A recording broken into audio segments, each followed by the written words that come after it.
Who wants to start us off?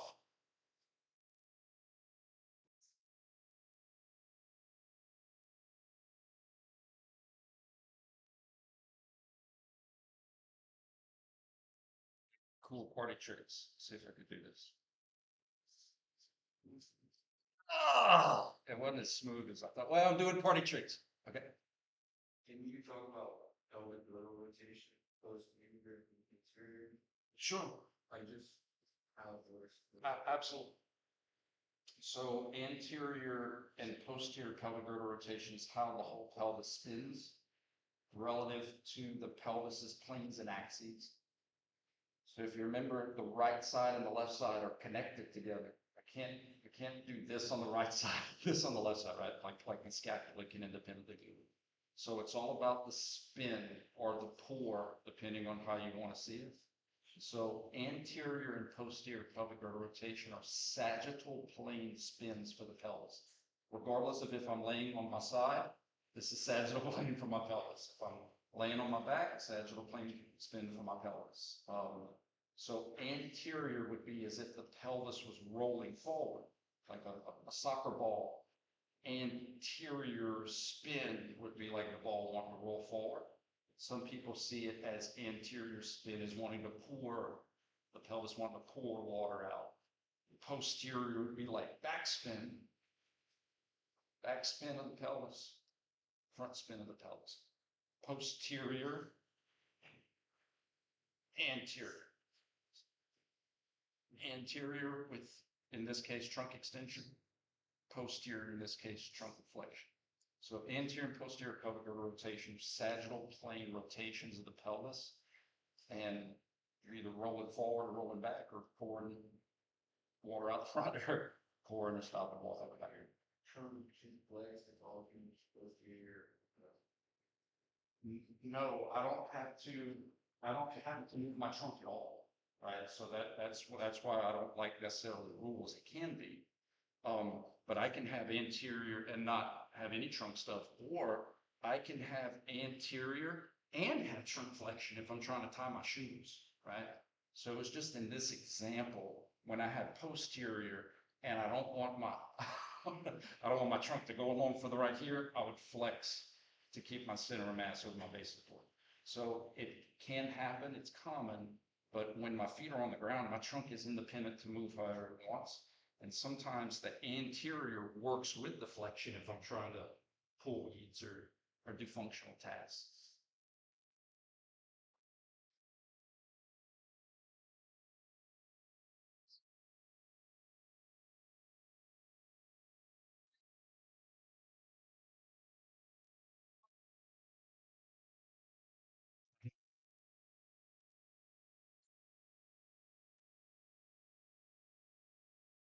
Like if it's like we have like the anterior because of trunk flexing, is it easier just to like bring the movement up and see it? I mean, So that's a really good question. What I try to do in this level of learning to play the game is what's fixed and what's moving. So when my feet are on the floor, when I'm grounded, so the question was, that's why I moved the cart to try to get the microphone to pick up. Um, how do you know when the pelvic girdle rotation, so the basketball is spinning, how do you know if it was from on top or whether the spin was from the bottom? And for this class, I try to teach you guys, well, what's fixed? Is my upper extremity fixed? That would be like palming the ball on the top. Or is my lower extremity fixed? That would be like having ball on the bottom. So when I'm standing, like we can almost kind of answer that question with a couple thought experiments. When I'm standing, can I move my trunk without moving my pelvic girdle? Absolutely. Right lateral, left lateral, right. My pelvic girdle doesn't have to move because this is fixed. But if I was like in a Roman chair, I can't move my trunk without moving my pelvis. Like I'd have to break the chair, right? So it's very similar when my feet are on the ground and I say, try to move from here, try to move my hips without moving my pelvis, kind of have to, right? So when my feet are on the ground, now when my feet, when my lower body, I mean, I could be kneeling, there were like little examples you gave, but the point is that my lower extremity is fixed. So the pelvic girdle is going to move because of the things that are fixed. When my upper extremity is fixed, then the pelvis is going to move because about what is fixed. So, so for the example of like here, my pelvis is going to move because of my trunk, because my upper extremity is fixed. I can move my hips independent, my pelvis doesn't have to go either. It's only until I start twisting my trunk, anterior, posterior flexion extension, my hips don't have to do anything because they're off the ground. So that's kind of a good rule of thumb, or rule of toes, depending on how you want to see it. Did that answer that really good question? And again, like it could be, I could have anterior, posterior because of right hip stuff. My left hip being off the ground could do whatever it wants. It's only until my right hip has the extension that my whole pelvis is going to posterior rotate. And even though we're simplifying it, it comes down to muscles. The muscles, I threw you a curveball. It comes down to muscles. My muscles on my right side are anchored, and so therefore they can make the motion happen at my pelvis.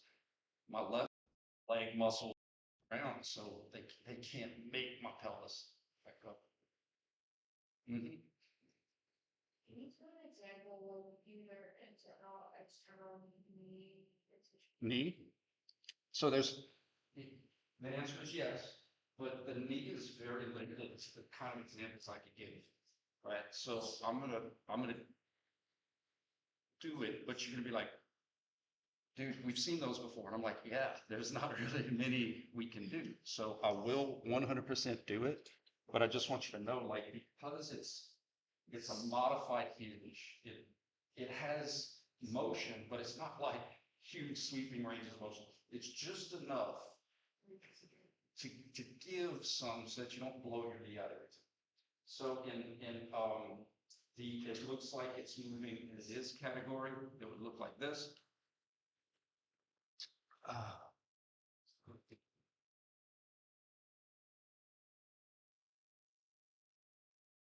See if that video can confirm.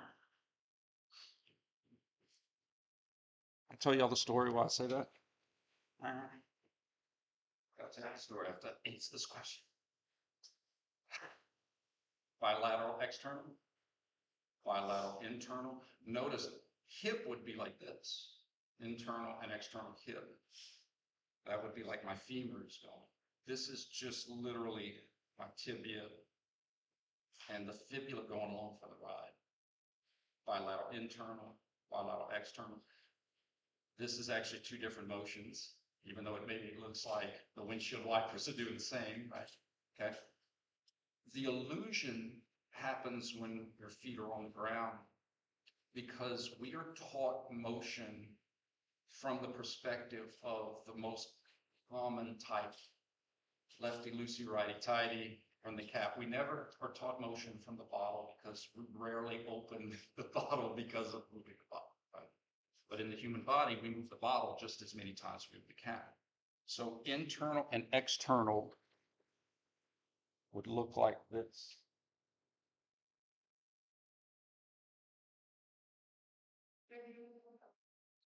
What's that? Oh, okay. I had to know what was going on for my brain to be able to move on. So cut and plant would be external rotation of my knee, because where I started and where I finished is the exact same as where I started and where I finished. Our brains want to say, well, if this is lateral or external, then anything that spins globally this way is lateral or external. And that's not how motion works. It's relative changes locally. Right? So my femur comes in, but relative to my tibia is out. My tibia is out because my femur came in. If that makes any sense. So this would be external. Internal when the knee is bent is is not a thing. Wait, we talked about that when we. Yeah, it's not very practical because you're gonna weight bear on your outside foot in order to transfer your weight here. You're not gonna plant on your right leg and go there. So,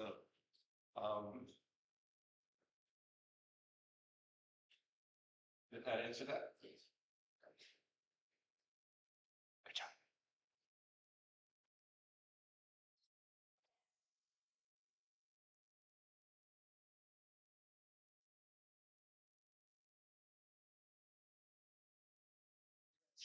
Change can sometimes get a little wonky.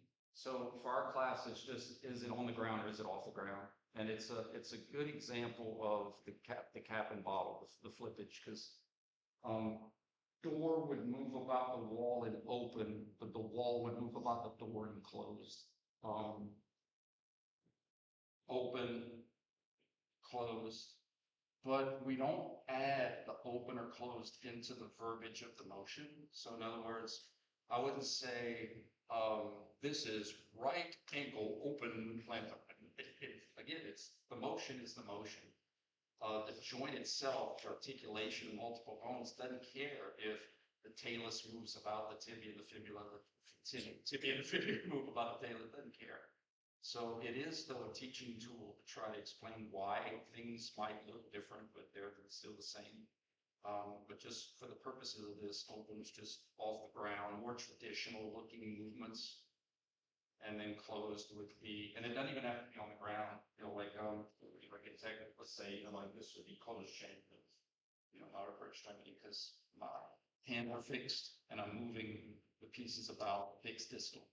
So it's more like open would be distal moves about proximal, which is usually what happens, and then closed would be proximal moves about distal.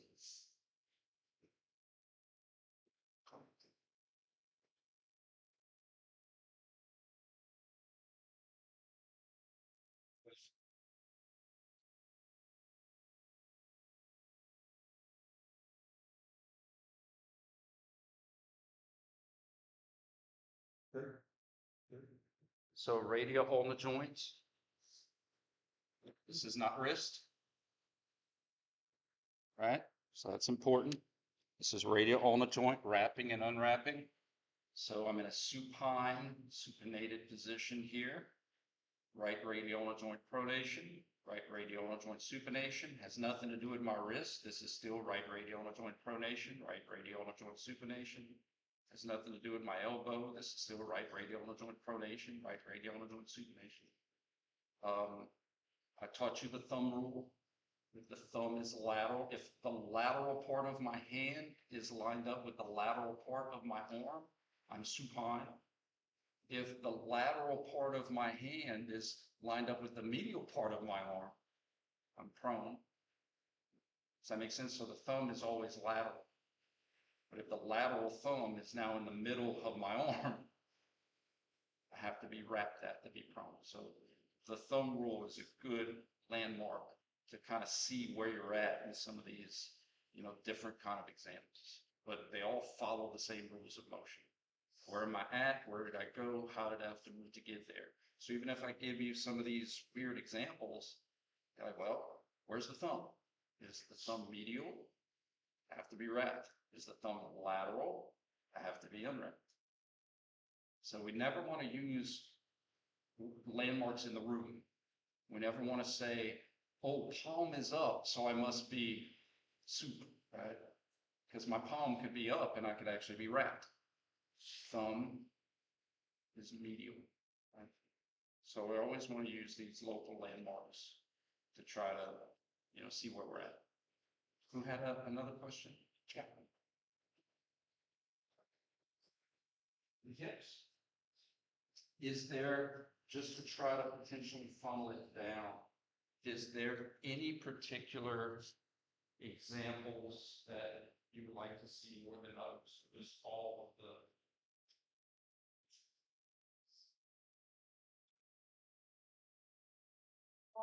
All of them? Okay, all right.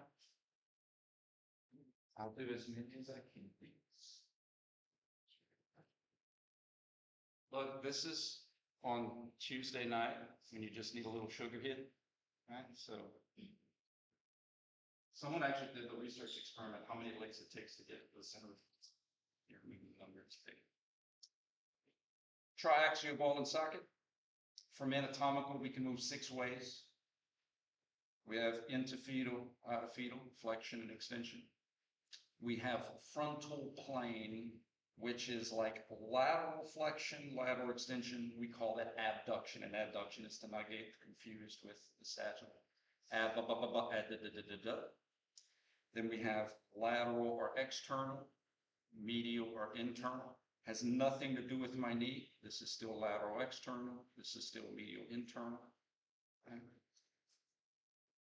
It looks like it's moving, and it is. Flexion, extension, add, external, internal. It looks like it's not moving, but it is. Add, flexion, extension, external, internal. I'm going to move the camera down because I don't think it got my foot right there. So left hip ab, left hip add, left hip flexion, left hip extension, left hip external, left hip internal. And you could do bilateral, added, ababa,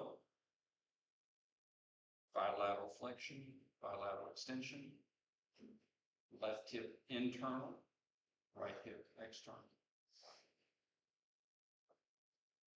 Cool. Follows the same rules as the shoulder. Flexion, extension, add, external. The reason the hip gets confusing with the internal and external is because my elbow flexes to the front, but my knee flexes to the back. So it actually is rotated the same.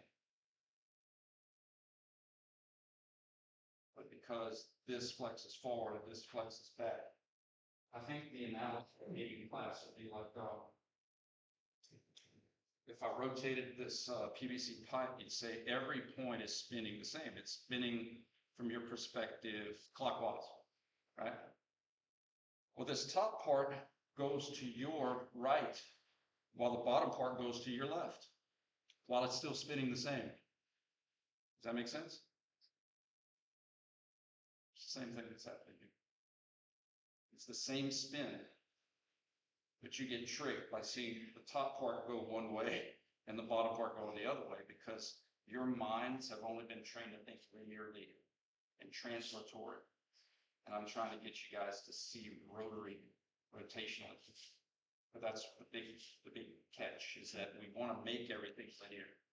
I want to say, well, when the hand comes in, it must be the same as when the foot comes in. But this is two different spins. Does that make sense? It'd be like me taking the stick. I mean, I could do it. It's my own one. Okay. So the horizontal ab and add are variations of ab and add.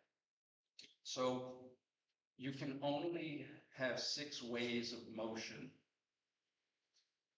in any position, in any given position. Not that you can't have combinations, right?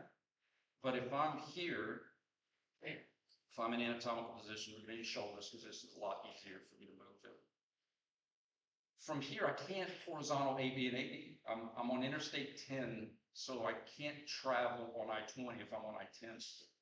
From here, I can have flexion and extension options, ab and add options, internal and external. If I'm abducted, or if I'm flexed. Now here, my 6 options are flexion and extension, internal and external, but I can't regular ab and adduct anymore. I can't laterally flex because I'm not on that rope. So my fifth and sixth options here is to have a horizontal ab. Now you're like, well, what about here? Well, here are my options. I can ab and add. I can internal and external. Always have that one. But I can't flex or extend from here. So I can horizontal ab and add. 1, 2, 3, 4, 5, 6. So you always have 6. It's just horizontal ab and add aren't options when you're down here for your anatomy. But it's one of our 6 options when we're up here. Horizontal average check is only in your arms. It could be in your hips as well. So it's a lot easier to show in your arms. But if my hips are flexed, I could do like, so if you go on like the hip abduction machine, if you're flexed, that's actually horizontal ab and abduction. It's the same motion, but your clock, instead of being like on the wall, it's just that you're laying your clock down and away and towards 6 is now here. But if you think about it, it gets you to a similar place. Ab, my clock hand went away from 6. Horizontal, add, now I'm back lined up with 6, and all I have to do is bring the clock back, and then you see that I'm at 6 again. So it's like flexion, still at 6. Horizontal, ab, So how do I get back down to 6? Well, I can either do it by doing regular add, horizontal add. Either my clock's on the wall or clock's on the floor. It gets my clock hand back lined up at 6. And the reason we have to, the reason we have to have those variations is for communication of motion. If you're trying to make someone do this and you're here, you have to have 2 different communications of road because this motion is different than that motion. They're similar, but they're different. Different muscles are pulling, and so we have to have a variation of it. So we call it forward in the horizon. Trunks horizon, trunks transverse plane, Ellis transverse plane. So if you asked one of your good hostilities if you get children, it would be 8. What a diabolical question. So I would not probably ask how many total possible motions there are. However, I could say how many potential motions can your hip or shoulder do from anatomical, right? So like I could add that nuance there so that you know, well, I can't horizontally ab and adduct if I'm in anatomical. Right? From yeah, establishing that we're nowhere near I-20, how many different ways can you move on I-10? You can go east-west, you can go north and south, or you can jump up and down. Yeah. We need to know the range of conditions. I think that's going to be important for you guys eventually, but I think what's more important is stuff we can apply, not stuff we have to just memorize, right? Now, obviously, we have to memorize some words, and we have to memorize some terms, and we have to practice these things. But though that kind of information, I look at it as geography. I could take my phone and in 3 seconds say how much range of motion is in a normal hip and elbow, right? I can't just Google illusions of pelvic girdle rotation. So that stuff I give to you in context, but the test is going to be what we've been doing in class from 1. Listen, position and most great question. But I want you to put your time and energy on analyzing positions and analyzing motion. Great question. Can you go over the limits of the scapula, specifically upward and downward? Sure. Motions of the scapula, specifically upward and downward rotation. Okay. So for the test, the upward and downward rotation questions of the scapula will always come with subsequent shoulder motion, right? So remember, our pelvis independently right side or left side. Right, so, forgot my teammates there too. So what I mean by that is the pelvis helps our functional circle of lower extremities too, just in a different way. If I'm trying to get my leg as high as I can, first of all, if all I did was abduct, fall over, right? So my pelvis laterally rotating motion here can help get my leg higher up. And it also helps keep the center of mass over my base of support, okay? A scapula isn't bound by each side. They're independent of each other, but the same concept kind of works where I'm trying to bring my arm up over my head rotationally, and the scapula can literally lean and rotate just like my pelvis would lean and rotate to help get my other leg up. So anytime I'm going to ask an upward and downward rotation question of the scapula, it's always going to come with shoulder motion that's trying to bring my clock hand up. If my shoulders aren't moving to bring my clock hand up, then I don't need to upwardly rotate. Like if I do this, there's no reason for my scapula to lean because I wasn't trying to get it higher. That makes sense. So upward rotation in the scapula is literally, let's see. We know we can get our arm 180 degrees, but not all of that motion is happening at you going to your joint. Your shoulder is going to get you about there, and your scapula is going to get you about there. So this would be shoulder flexion. If you went in the sagittal, it'd be right shoulder flexion, and the scapula would help by upwardly rotating. Or Abduction, correct. Absolutely. Absolutely. back, the hands on will be down. Absolutely.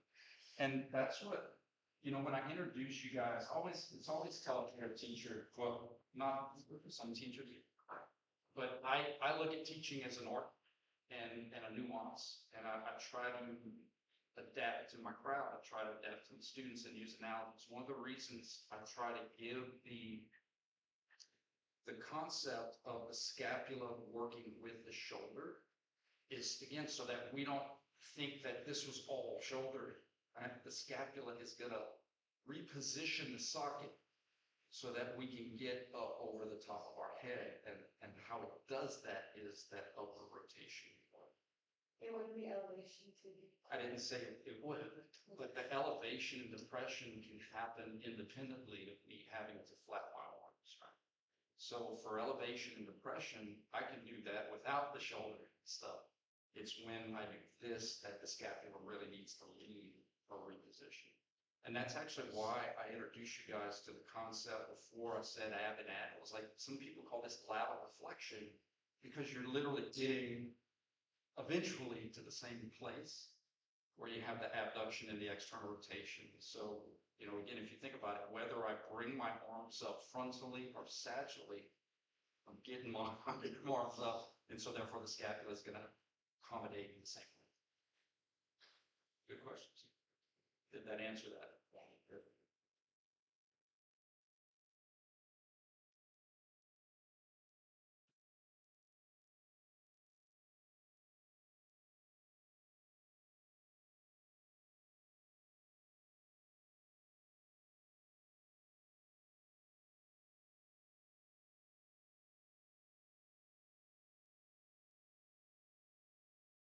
Sure.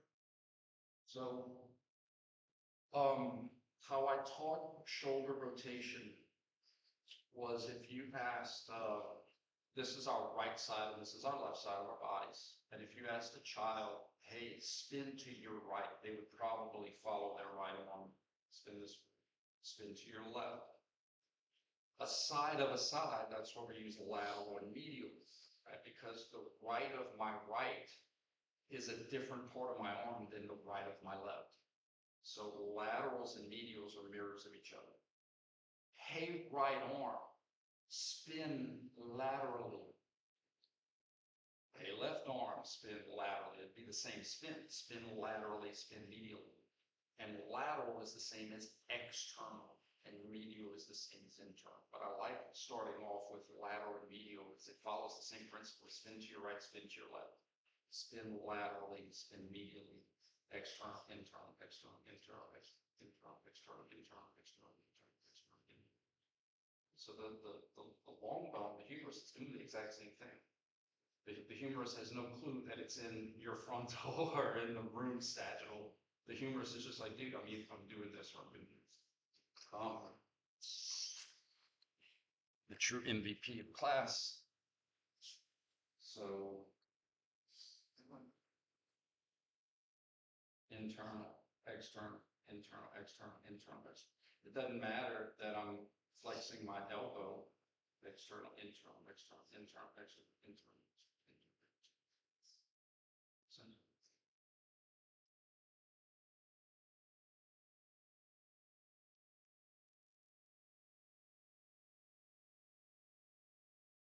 Some study groups planned out. Sarah has one this afternoon. Sarah. Oh, Sarah. You're welcome. She's awesome. I might be busy writing tests.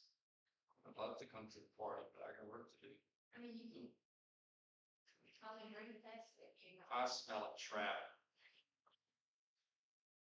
I a trap that I can see.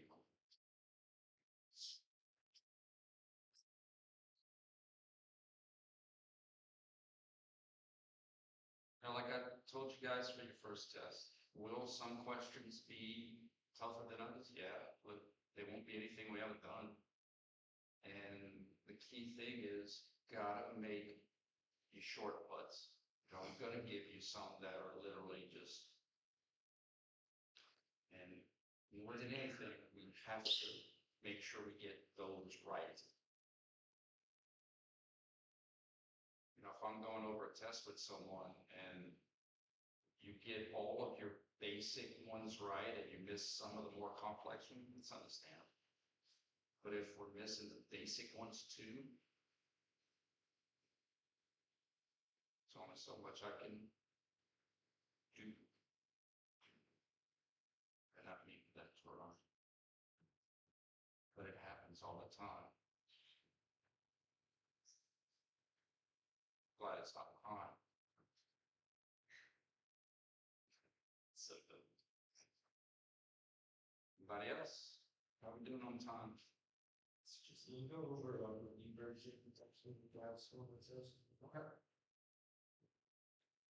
So, inversion and eversion are subtalar and transverse dorsal joint questions, right?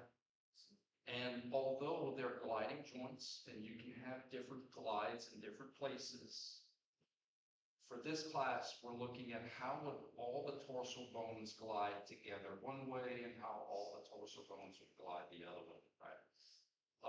So in open chain, foot off the ground, it looks like it's moving, it is. When all the dorsal bones glide medially, we call that inversion. And when all the dorsal bones glide laterally, we call that eversion. So it's almost kind of like how we said medial rotation is the same as internal rotation. I'm not saying it's the same thing, but just how medial and in, lateral E, right? So it kind of still fits that kind of, so medial, in, lateral, E. So the illusion questions would be like, when my foot is fixed, I can still have those same glides. This would be right subtalar joint inversion. This would be right subtalar joint eversion. But we also don't want to learn motion, well, when my foot comes in. Because what if like I didn't move my subtalar joint, I just literally brought my whole foot in. That doesn't mean I had this, right? So that, I think this would be an example of like, it might look like it's moving, but it doesn't have to be moving. But if you, whenever you like, if that doesn't, would you have some inversion? But, well, let's see. If I do something like this, Or like, track? or like off the ground, Yeah, whenever you put it up. oh, you could, but you don't have to. Yeah, and I'll prove, try my best to prove it to you. All right. It's common for our muscles and our joints to be familiar with patterns. So what I mean by that is if I was trying to internally rotate my knee and my foot is starting to come in naturally, my subtalar joint may be saying, oh, he wants me to come in, I'm going to help bring it in a little more in a different place. So think about what you just did and say, what if I had a cast on? What if I had a boot on and I couldn't move my subtalar joint? If I tried, I could still abduct my hip. Like I don't have to move my subtalar joint. I think it's natural sometimes when we do these motions for other things to kind of, oh, I'm trying to get it up, so I'm going to contribute to the way, but it's not necessary. You could literally be in a cast and still a cast on your foot and not be able to move your subtalar joint. We could fuse your subtalar joint. You could still do this all day long, right? So they're not bound by each other. Does that answer that? Yes, we're learning fast. Talk on foundation, supination, So pronation and supination are just other names given to closed chain inversion and eversion. The reason is because when you're fixed, you have this arch, right? So let's say your heel and your toes are on the ground. We still have this concept of eversion, inversion. So we have something moving, but we also have parts of that segment that are fixed. So it's almost kind of like having an open and close at the same time, if that makes sense. So supination is just a closed chain version of inversion, and pronation is like a closed chain version of eversion. Not gonna ask pronation and supination on the test, because I just want you guys to know pronation and supination of the radiola joint, like that's enough. So it's all different forms of inversion, eversion for this level. When you get to grad school, you're gonna learn about anteversion and rearversion. You're gonna learn about like different segments of the torsals and how when this moves about that specifically, we can call it certain things.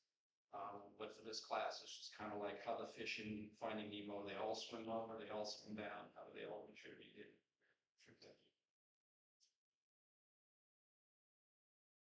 Yeah, just because there's some things I don't bring up doesn't mean it doesn't exist. It's just like sometimes I gotta decide like what's too much. Great questions.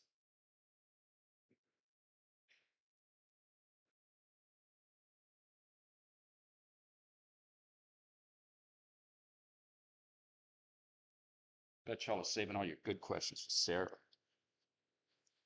She's awesome, man.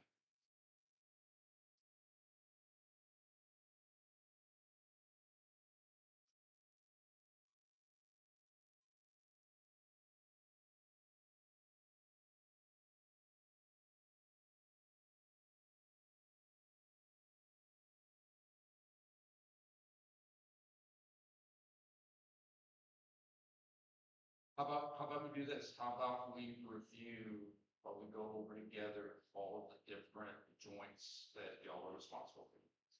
So we'll start at the bottom. Ankle, subtalar, knee, hip, pelvic girdle rotations. Because of hip, when your feet are on the ground, pelvic girdle rotations because of trunk, when your feet are off the ground. Trunk, cervical. Let's go back down. Wrist, elbow, radial ulna, shoulder, scapula. I did tell you fingers, but I think I'm not gonna separate like distal interphalangeals, proximal interphalangeals, metacarpal phalangeals, but we do understand that fingers are gonna flex in the field and the fingers are gonna extend to the field.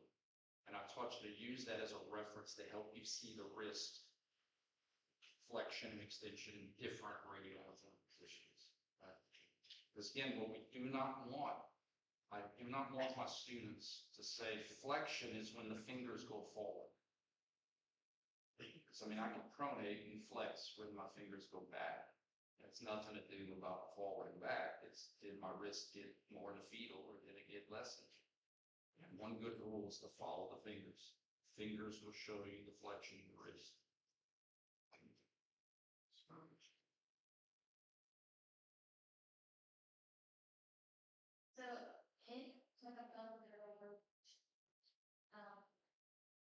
your trunk and your hips are both moving now to cause a double rotation.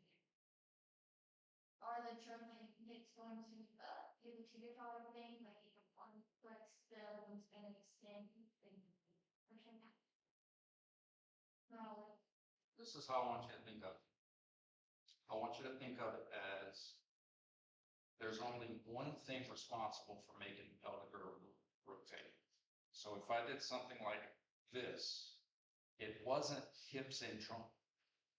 Might feel like it, but it wasn't. And I know that because if I just move my trunk, my pelvis isn't going to go. Think of it as a limiting factor. If I move my hips, so what's happening is the hips are making my pelvis posteriorly rotate. My trunk is flexing to keep my upper extremity in the same position. So my trunk flexion isn't to make my posterior pelvic girdle rotation happen. It's to keep my shoulders in the position while I tighten. So both are happening, but for two different reasons. If that makes sense.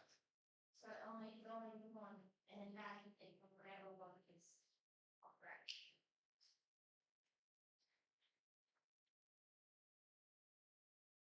If you were I say the only exception, this is just for fun ones. If you were weightless, if you were in orbit, if you were in free fall, and you did that, then you would have a force couple to make that happen. But when your feet are on the ground, friction is preventing, so it's going to be your hips that are going to make your pelvis. Because again, I could say, well, let me do this independently. Trunk flex, my pelvis doesn't have to go anywhere. Hips flex, my pelvis goes forward. So it's got to be my hip muscles. And then my trunk can compensate to keep my functional circle of reach or touch. But I could, in other words, I'm going to flex my hips and my pelvis is going to anterior rotate. But my trunk could be like, all right, I could do nothing. I could extend to keep typing, or I could flex to tie my shoe. Is that better? The trunk needs to leave its options open because you don't know what you're going to need from the trunk. So that's how we know that it wasn't responsible for the actual spin of the pelvis there. It's responsible for whatever you need your upper extremity to do while your pelvis is rotating.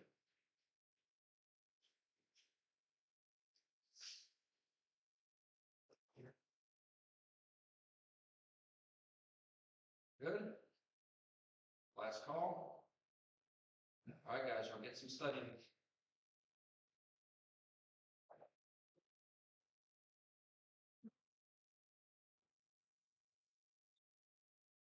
I owe you guys a Tootsie Pops. I couldn't keep up. So y'all come collect on my debt. Y'all leave it.